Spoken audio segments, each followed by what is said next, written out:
आज हम जिस टॉपिक पे बात करने वाले हैं वो है सिंधु घाटी सभ्यता। सिंधु घाटी सभ्यता जिसे हम हड़प्पा सभ्यता के नाम से भी जानते हैं। तो चलिए इसके बारे में हम विस्तृत जानकारी उपलब्ध करते हैं। तो सिंधु घाटी सभ्यता की बात करें तो यह प्रथम नगरीय सभ्यता थी। प्रथम नगरीय सभ्यता कहने का मतलब है कि अभी तक के साक्ष्य के अनुसार सिंधु घाटी सभ्यता से पहले हमारे देश में पर इससे पहले नगर का हमें प्रमाण कहीं से नहीं मिलता है, इसलिए इसे हम प्रथम नगरीय सभ्यता कहते हैं। इसके अलावा इसे हम कांस्य युगीन काल के नाम से भी जानते हैं। कांस्य युगीन काल का कहने का मतलब है कि सिंधु घाटी सभ्यता जिस समय पनप रहा था उस समय यहाँ के लोगों ने कांसे का प्रचुर मात्रा में उपयोग किया है, इसलिए इसे हम कांस्य युगीन काल भी कहते हैं। इसके हम समय काल की बात करें तो यह 2500 से 1750 ईसा पूर्व तक है और यह एक आध ऐतिहासिक काल है। तो आध ऐतिहासिक काल कहने का मतलब होता है कि जिसके अभिलेख जो हैं वो उपलब्ध हैं लेकिन वो पढ़े नहीं जा सके हैं, जैसे कि हड़प्पा सभ्यता। हड़प्पा सभ्यता की अभिलेख तो उपलब्ध है हमारे पास, लेकिन उसकी लिपि अभी तक पढ़ी नहीं जा सकी है, इसलिए यह आद ऐतिहासिक काल के रूप में हम इसे जानते हैं। इसके विशेषता की बात करते हैं तो यह अपने समय में सबसे उन्नत और रहस्यमयी सभ्यता थी।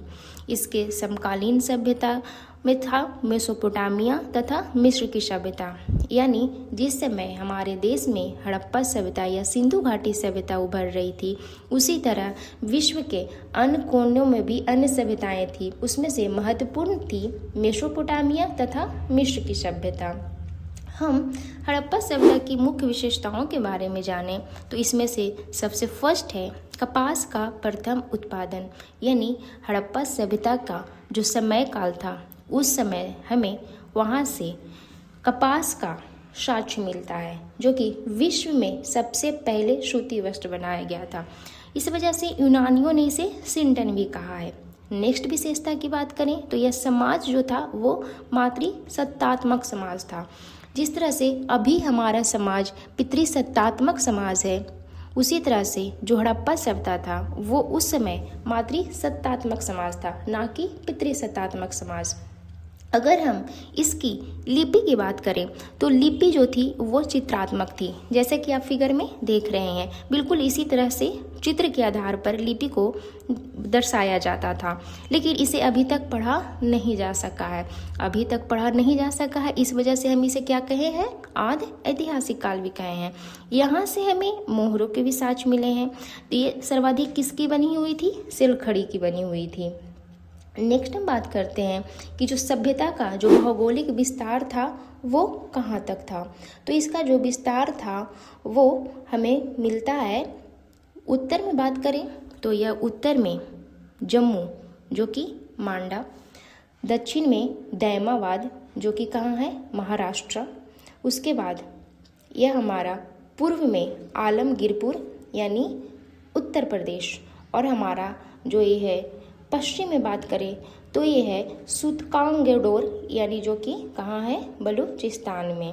हम बात करें कि जुड़वा राजधानी के रूप में किसे जाना जाता था, तो हड़प्पा और मोहनजोदड़ो जो दो इस सभ्यता के प्रमुख नगर थे उसे हम जानते हैं जुड़वा राजधानी के रूप में। सबसे फर्स्ट बात करें हड़प्पा की, इसके बारे में हम विस्तृत जानकारी लेते हैं। तो सबसे पहले खोजा गया स्थल था, यानी कि जो हड़प्पा सभ्यता या सिंधु घाटी सभ्यता था, इसमें जो सबसे पहले खोजा गया नगर था वो था हड़प्पा, और इसी वजह से सिंधु घाटी सभ्यता को हड़प्पा सभ्यता भी कहा जाता है, क्योंकि सर्वप्रथम हड़प्पा को ही खोजा गया था। तो हड़प्पा की बात करते हैं तो इसे 1921 ईस्वी में खोजा गया था और यह सबसे प्रथम बार खोजा गया था। पिगट महोदय ने इसे अर्ध औद्योगिक नगर कहा है। हड़प्पा से हमें जो प्रमुख चीज़ मिली है उसमें प्रमुख प्राप्ति है वो है अनागार। हम नेक्स्ट बात करते हैं मोहनजोदड़ो की। तो मोहनजोदड़ो का अर्थ होता है मृतकों का टीला। यहाँ से हमें प्रमुख अवशेष कौन कौन से मिले हैं, तो सबसे फर्स्ट है बृहद स्नानागार और पुरोहित की मूर्ति। इसके अलावा हमें यहाँ से कांसे की नर्तकी की भी प्रसिद्ध मूर्ति मिली है। तो ये था हड़प्पा और मोहनजोदड़ो के बारे में मुख्य बातें। तो इसे हम अगर बात करें कि हड़प्पा सभ्यता में किन्हें जुड़वा राजधानियों के रूप में जाना जाता है, तो वो है हड़प्पा और मोहनजोदड़ो। यानी हड़प्पा और मोहनजोदड़ो को हम जुड़वा राजधानी के रूप में जानते हैं। नेक्स्ट हम बात करते हैं यहाँ के व्यापार और जल प्रबंधन के बारे में। तो ऐसा नहीं है कि यह सभ्यता बहुत पुरानी थी तो यहाँ व्यापार नहीं हुआ है, ऐसा बिल्कुल भी नहीं है, क्योंकि यहाँ से हमें व्यापार के भी साक्ष्य मिले हैं। तो इसमें जो हमारा नगर है लोथल, हड़प्पा सभ्यता में एक नगर था लोथल, जो कि अभी वर्तमान जो गुजरात है वहाँ पे अवस्थित है। तो यहाँ से हमें प्रमुख बंदरगाह यानी डॉकयार्ड का साक्ष्य मिला है। तो जहाँ पे बंदरगाह है यानी वहाँ से हमें विदेशों से व्यापार होने के भी प्रमाण मिले हैं।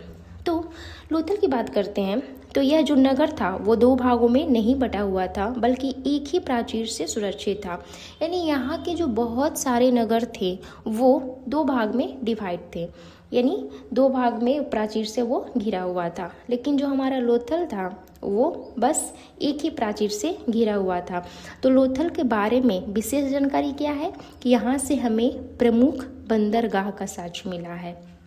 अगला नगर था धौलावीरा, वो भी कहाँ है, गुजरात में है, जो कि वर्तमान गुजरात हमारा है वहाँ है धौलावीरा। यहाँ से हमें उत्कृष्ट और उन्नत जल प्रबंधन प्रणाली की व्यवस्था मिली है, जल संचयन की व्यवस्था मिली है, यानी जल के बारे में विशेष प्रबंधन। वहाँ जल संचयन की बात करें कि किस नगर से हड़प्पा सभ्यता के किस नगर से मिला है, तो वो है धौलावीरा। और गुजरात का जो लोथल है वहाँ से हमें व्यापार के बारे में यानी प्रमुख बंदरगाह के बारे में साक्ष्य मिलता है। हम यहाँ उद्योग और कृषि की बात करते हैं तो यहाँ से हमें उद्योग और कृषि के साक्ष्य भी मिले हैं। यानी जो हमारा हड़प्पा सभ्यता था वो आप समझिए कि अपने आप में एक पूर्ण सभ्यता थी, अपने आप में एक पूर्ण था, क्योंकि यहाँ से हमें सिर्फ कृषि के या सिर्फ व्यापार के नहीं बल्कि हमें दोनों चीज़ के साक्ष्य मिल रहे हैं। कृषि के मिल रहे हैं तो व्यापार के भी मिल रहे हैं, व्यापार के हैं तो कृषि के भी हैं। किसी एक पे वो डिपेंडेंट नहीं थे कि वो कृषि ही कर रहे हैं या वो सिर्फ वो व्यापार ही कर रहे हैं, नहीं, कृषि के साथ साथ व्यापार भी था उनके पास। तो इसमें हमारा जो नगर है चनहुदड़ू, यहाँ से हमें एक मात्र दुर्ग रहित नगर यानी चनहुदड़ू जो हमारा था वो एकमात्र दुर्ग रहित नगर था। यहाँ से हमें मनके बनाने के कारखाने के साक्ष्य मिले हैं। यानी जो हमारा चनहुदड़ू था वहाँ से हमें मनके बनाने के कारखाने के साक्ष्य मिले हैं। कालीबंगा व बनावली, कालीबंगा से जूते हुए खेत और अग्नि वेदिकाएं मिली है। कालीबंगा नामक जो हमारा नगर था वहाँ से हमें जूते हुए खेत मिले हैं, यानी खेत को फसल लगाने के लिए जो जोता जाता है तो वही हमें वैसे खेत के ही साक्ष्य मिले हैं। और जो हमारा बनावली जगह था वहाँ से हमें मिट्टी का हल मिला है। बनावली नाम का एक जगह है हड़प्पा सभ्यता में, वहाँ से हमें मिट्टी के हल के जैसा खिलौना के रूप में उसे बनाया गया था, जो मिट्टी का हल था, तो वहाँ से हमें उसका भी साक्ष्य मिला है। हम लोथल और रंगपुर की बात करते हैं जो कि हमारे हड़प्पा सभ्यता का ही नगर है। यहाँ से हमें धान की भूसी के साक्ष्य प्राप्त होते हैं, जो कि अभी आप इस फिगर में देख सकते हैं, ये हमें धान की भूसी के साक्ष्य प्राप्त हुए हैं। तो इस तरह से यहाँ पे हमें कृषि और नगर दोनों का साक्ष्य यहाँ से हमें मिलता है। हम यहाँ की अर्थव्यवस्था और तकनीक की बात करते हैं। अर्थव्यवस्था जिससे उनकी जीविका चलती थी, तो हम ऊपर बात कर चुके थे कि यह एक कांस्य युगीन सभ्यता भी थी। तो आइए जानते हैं कि किस तरह से थी। तो यहाँ के जो लोग थे, जो हड़प्पा वासी थे, उन्होंने तांबे और टीन को मिलाकर कांसा बनाया था। आप समझ रहे हैं, यहाँ के लोगों ने तांबा और टीन को मिलाकर कांसा का निर्माण किया था। इन्हीं वजह से इस काल को हम कांस्य युगीन काल कहें, जो कि हम ऊपर पढ़ चुके हैं। नेक्स्ट बात करते हैं कि यहाँ से हमें लाल रंग के मृदभांड जिन पर काली रेखाओं से चित्र बने हुए हैं, इसका भी साक्ष्य मिला है। यानी कि एक मृदभांड है जो कि आप फिगर में देख रहे हैं, इस तरह से एक मृदभांड का साक्ष्य मिला है जिस पे काले रंग की रेखाओं से चित्र बने हैं। और जो पूरा मृदभांड है उसका कलर क्या है, वो रेड है, लेकिन उस पे जो चित्र बनाया गया है वो है काले रंग का। नेक्स्ट पॉइंट है कि हड़प्पा वासी जो थे वो लोहे से बिल्कुल परिचित नहीं थे। जी हाँ, आप बिल्कुल सही सुन रहे हैं। इन्होंने तांबा और टीन को मिलाकर कांसा तो बना लिया, एक कांसे का प्रयोग भी कर रहे हैं, पर यहाँ के लोग लोहे से परिचित नहीं थे। यानी यहाँ के जो लोग थे वो लोहे के बारे में इनको जानकारी नहीं थी। ये लोहे से बिल्कुल भी अज्ञात थे कि लोहे नाम का भी कोई चीज़ होता है। हम यहाँ के व्यापार की बात करते हैं तो व्यापार में ये वस्तु विनिमय प्रणाली का प्रयोग करते थे। चलिए नेक्स्ट बात में चलते हैं, तो वो है हमारी यहाँ की धार्मिक मान्यताएं। धार्मिक मान्यताएं की बात करें तो सबसे फर्स्ट है कि जो हड़प्पा वासी थे वो प्रकृति और मातृ देवी की पूजा करते थे, यानी वो प्रकृति पूजक थे। अगला है हमें यहाँ क्या मिला है, तो यहाँ से हमें साक्ष्य के रूप में, धार्मिक मान्यता के साक्ष्य के रूप में जो पवित्र पशु एवं देवता जो हैं उनके रूप में मोहरों पे कुब्बड़ वाले बैल का सर्वाधिक अंकन मिलता है, जो कि ये मुहर आपको दिखाई दे रहा है। यहाँ पे हमें कुब्बड़ वाले बैल का साक्ष्य मिला है। और इसके अलावा पशुपति 3 मुख वाले पुरुष की ध्यान वाली मुद्रा जो होती है उनके बारे में भी हमें साक्ष्य मिला है। नेक्स्ट बात करते हैं समाधान की, तो हमें लोथल से युगल समाधान के साक्ष्य मिले हैं। यानी किन्हीं व्यक्ति की जब मृत्यु हो जाती है तो उनका अंतिम क्रिया किस तरह से किया जाता है, तो उसी को हमें इस रूप में दर्शाया गया है। तो यहाँ से जो हमारा लोथल नामक जो नगर था वहाँ से हमें युगल समाधान का साक्ष्य मिला है, जो कि आप फिगर में देख रहे हैं। अब हम बात कर रहे हैं इसमें कि जो हमारा सिंधु घाटी सभ्यता का जो प्रमुख नगर था उनका खोज कौन किए, कब किए और वो किस नदी के किनारे था, क्योंकि जो हमारे यह सभ्यता था प्रमुख नदियों के किनारे ही बसा हुआ था। तो सबसे फर्स्ट है हमारा हड़प्पा जो कि जगह था ये था रावी नदी के किनारे, और इसका खोज किए हैं दयाराम साहनी ने 1921 ईस्वी में। हमारा अगला है शहर, वह है मोहनजोदड़ो जो कि सिंधु नदी के किनारे बसा हुआ था, और इनका खोज किए हैं राखलदास बनर्जी 1922 ईस्वी में।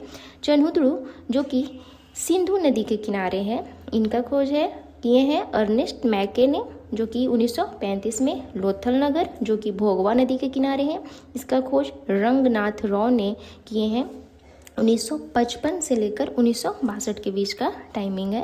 कालीबंगा जो कि घग्घर नदी के किनारे है, इसका जो खोज है वो किए हैं बीवी लाल एवं बीके थापर ने 1961 में। तो ये जो हमारा जो नगर है वो हड़प्पा सभ्यता का जो प्रमुख नगर है उनमें से आता है। तो आप इसे याद रख सकते हैं, स्थल, नदी, कब खोजा गया और इनको कौन खोजे हैं। ठीक है, इस सभ्यता का पतन के बारे में हम बात करते हैं कि आखिर यह सभ्यता खत्म हुई तो हुई कैसे। तो हम सबसे फर्स्ट बात करते हैं कि जिस तरह से यह सभ्यता बहुत तेज़ी से उभरी, इसके सारे पॉइंट्स बहुत क्लियर थे। एक कृषि भी अच्छी तरह से कर रहे थे, व्यापार भी पूरी अच्छी तरह से कर रहे थे, फिर भी इस सभ्यता का हम अंत के बारे में अच्छे से जानकारी नहीं मिलती है कि आखिर यह सभ्यता खत्म कैसे हुई। तो कुछ जो लोग हैं उन्हें इनके बारे में गहन अध्ययन किए हैं और फिर उन्होंने अपना तर्क दिया है कि आखिर यह सभ्यता खत्म हुई तो हुई कैसे। तो उसी में से सबसे फर्स्ट जो है वो है मार्टिन व्हीलर। उन्होंने कहा है कि विदेशी जो कि आर्य थे, इनके आक्रमण के कारण जो हड़प्पा सभ्यता या सिंधु घाटी सभ्यता था वो खत्म हो गया। यानी इन्होंने बताया है मुख्य कारण आर्य के आक्रमण का। हम नेक्स्ट बात करते हैं जॉन मार्शल तथा HR राव का। इन्होंने कहा है कि भयंकर बाढ़ के कारण यह सभ्यता खत्म हो गई थी। हम अगले बात करते हैं फेयर सर्विस के अनुसार। तो इन्होंने पारिस्थितिक असंतुलन को जिम्मेदार ठहराया है। तो ये 3 लोगों का मत है जो कि महत्वपूर्ण है कि किस तरह से यह सभ्यता खत्म हुई है, लेकिन इसके बारे में अभी कंफर्म कोई नहीं है कि यह सभ्यता आखिर खत्म कैसे हुई है। बस ये अपने जो गहन अध्ययन है उनके अनुसार इन्होंने अपना मत दिया था, लेकिन अभी वर्तमान समय तक इसके बारे में कोई भी जानकारी मतलब पूरे रूप से उपलब्ध नहीं है कि आखिर खत्म हुई तो हुई कैसे है। तो ये 3 आप नाम याद रख सकते हैं। आपके एग्ज़ाम में क्वेश्चन आ सकता है कि कौन से जो मतलब लोग थे उन्होंने किस कारण को जिम्मेदार ठहराया था कि यह सभ्यता कैसे खत्म हुई। आप ये तीनों पॉइंट ध्यान में रख सकते हैं।